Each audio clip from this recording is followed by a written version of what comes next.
Mars! Ano nang chika natin dyan? Kumapit ka na! Ay, hulog yung boxer shirt ko. Teka nga, hinaangat ka muna.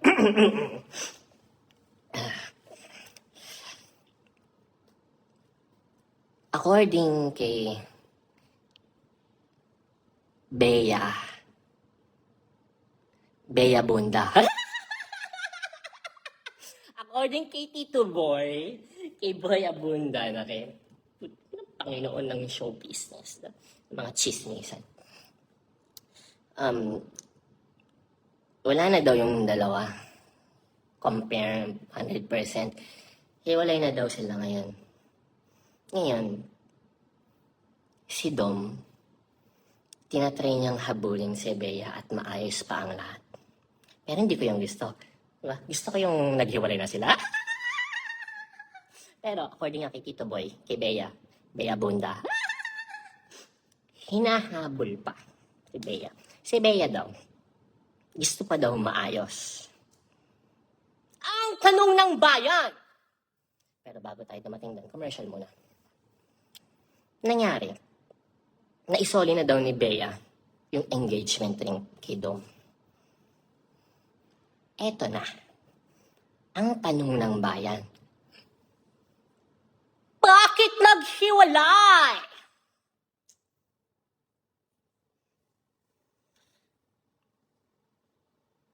Ang daming sources eh. Ang mabigat dun, yung mga nasagap kong sources for the last 71 hours. Tama ba? Mali pala, 73 hours. Puros mga celebrities pa, artista yung nag-splok sa akin eh. So ngayon, bilang pinagsabihan nila, kinompile ko ang chika. Eto na. Eto pa lang si lalaki. Lalaki na lang tayo, baka malibel eh. Siyempre, di ba? Eto pa lang si lalaki.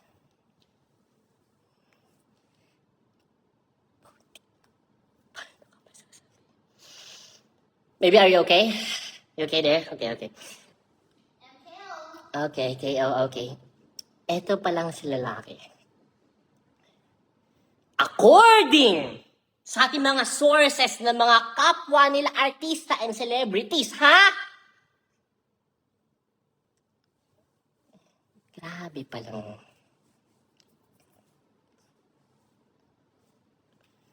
Nauubos pala yung pera ni babae. Oo.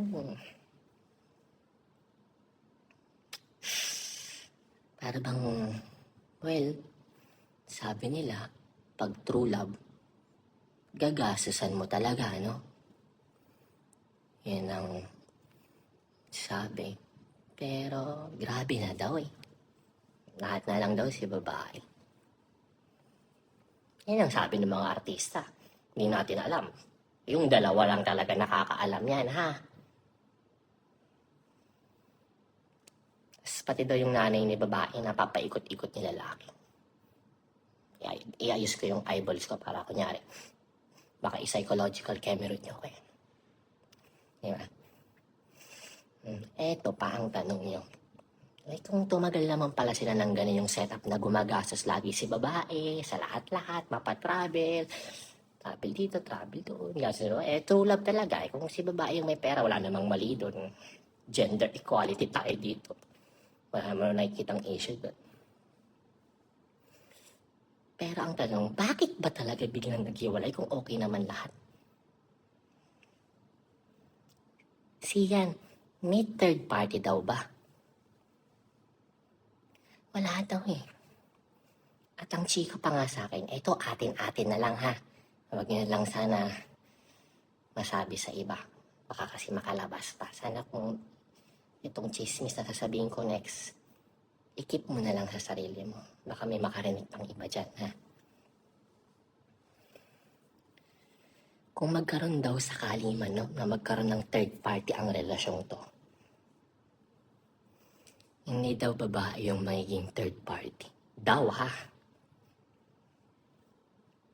ang magiging third party daw kung sakali ni lalaki ay lalaki din.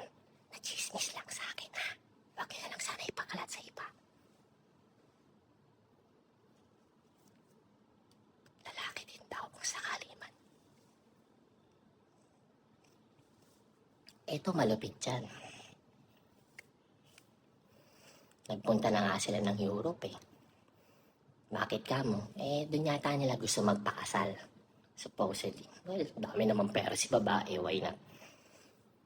Punta rin Japan, tingin-tingin saan pwede ikasal. Hindi totoo yung ikakasal sa Pilipinas na bigla daw kinansel. Wala pang naayos na kasal. Nag-check pa lang sila ng places. Okay, mga bida-bida.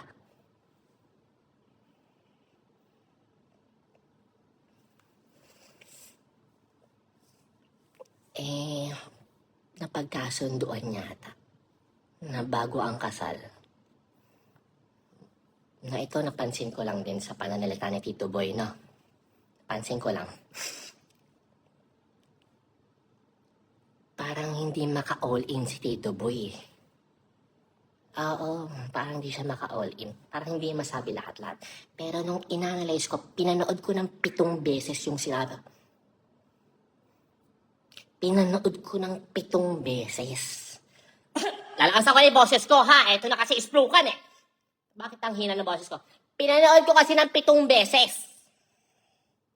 Yung video ni Tito Boy, and upon analyzing sa 7 times na yon, and upon hearing a lot of intel, chika, and chismis from a lot of actresses, actors, and celebrities in the Philippines, ito yung naging conclusion ko. Based pa lang sa pananalan ni Tito Boy, may problema talaga sa prenup. Di lang niya marekta eh. Pinoprotektahan din niya siyempre si lalaki dahil kaibigan nga niya since nung bata pa na nagbabadminton pa daw siya. Tagal na daw yung kaibigan. Pero hindi niya madirekta eh. Ang gusto niyang sabihin, nung pinaikot-ikot-ikot ko yung mga salita niya, ito na ang gusto niyang sabihin. Okay naman yung nung una, okay naman yung prenup eh. Si lalaki pa nga daw ang pumunta. Sorry, ulitin isa namin. Si lalaki pa nga daw ang nag-approach sa nanay ni babae na willing daw siyang pumirma ng prenuptial agreement. So, anong gusto mong i-point out, Tito Boy? Anong gusto mong i-point out, Bea Bunda?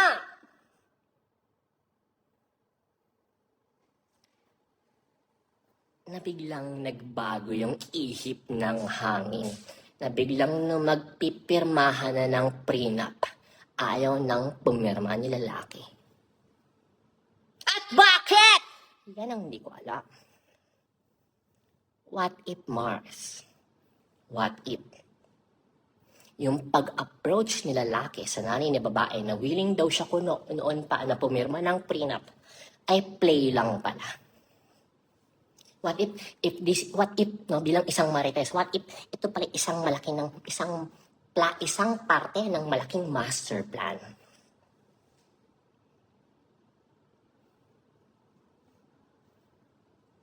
Daming pera ni babae, Brad. Mga registered na mga ari-arian yan, kulang-kulang 1 billion. Paano pa yung mga hindi nakapangalan sa kanya na pailalim na hindi binabayaran ng tax? Sorry. Putik. In short, si babae, bilyonarya yan.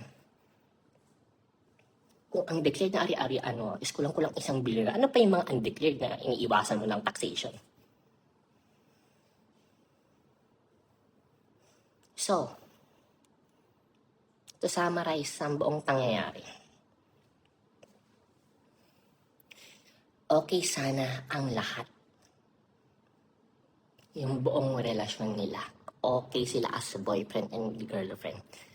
Walang issue, walang third party ang isa't isa.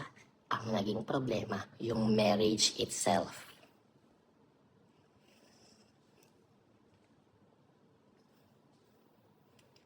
Ang naging problema, yung kasal. Kaya ang sabi ngayon ni Tito Boy, kung magkabalikan man ang dalawang ito ngayong taon, Definitely 100% sure, walang mangyayaring kasal ngayong taon. Bakit ka mo kung i-analyze mo ano naging problema? Yung kasal, alam mo pwede maging problema sa isang kasal kung wala naman pala kayong third party. Baby, come here. I'm getting stressed. Come here. Come here. I'm stressed. Stress? Yeah, my head got, my God, guys, English to. My head got hot. Mainit ulo ko, nag-init ulo ko. I'm hot mess. Yeah. I love you. I love you. Okay, thank you, commercial. Ito na, ano bang pwede maging problema sa isang kasal? Kung okay naman pala yung relasyon ninyo, ano pa nga ba yung prenup? Alam niyo sino may kasalanan ng lahat ng ito? Ha? Yung number one source ng hiwalayan sa buong Pilipinas, ang OG Diaz Showbiz Updates. Uulitin ko yung YouTube channel ni OG Diaz para sa mga tamachismis at isplukan, ha? Ito ay patron at santo ng mga marites. Tugon, isplukan mo kami. OG Diaz Showbiz Updates. Follow niya, subscribe niya sa YouTube, ha? So, to go back sa summary natin. Kung walang proposal na nangyari, walang pag-uusapang kasal at wala sanang hiwalayan. Pero what if yung engagement, yung pagluhod, nilalaki? Baby, I'm just reenactment, okay? Yeah, this is just part of the reenactment. I'm still on the right mind. Okay, I don't have mental disorder so far. Okay! What if yung engagement at proposal ng lalaki ay parte pala ng isang malaking plano?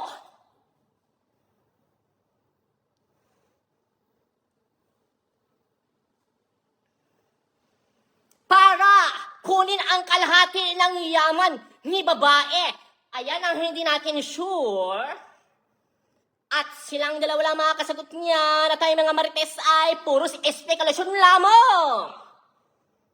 Sa ulo ng mga nagbabagang chismis, ito po ang inyong lingkod, si Sian Gasa. Baby. Baby, come here. Say goodbye. Come here. No. One sit. Oh? Say bye-bye. Thank you for watching. Kain na kami. Kanina pa kami gutom at mag-grocery kami. Bye-bye, guys! Ito pong yung lingkod, Sian Gasa, ang inyong pambansang marites ng Pilipinas. Love you. Salamat po, exercise, right? What? I'll finish this.